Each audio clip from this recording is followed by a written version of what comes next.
ချင်းမိုင်ကိုရောက်တာနဲ့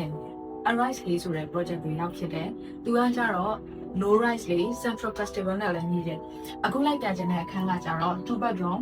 54 square meter နဲ့56 square meter အထိကျတဲ့အခန်းလေးဖြစ်တယ်။ဆိုတော့အခန်း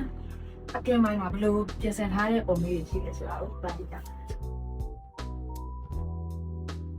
ဒီအခန်းရဲ့ဖွဲ့စည်းတည်ဆောက်ပုံက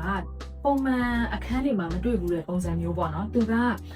ဒီ flooring ကိုနှစ်ချမ်းခွဲထားတယ်။ဒီ living room ကကြတော့အိတ်ခန်းနှစ်ခန်းရဲ့အလယ်ကောင်မှာရှိတယ်။ kitchen ရှိတယ် dining area ရှိတယ် master bedroom ကိုတက်ကြည့်မယ်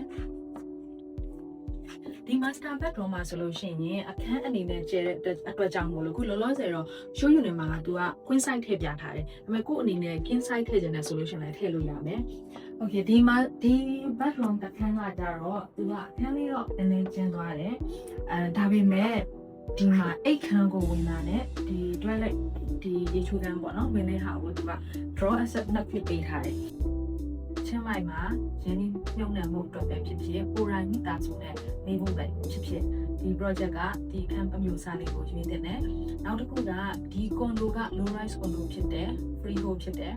developer ကလည်းချင်းမိုင်ရဲ့နာမည်ကြီး developer considering ဆောက်လုပ်နေတာဖြစ်တယ် project က2026နှစ်ကုန်ပိုင်းမှာပြီးမှဖြစ်တဲ့အတွက်ကြောင့်မို့လို့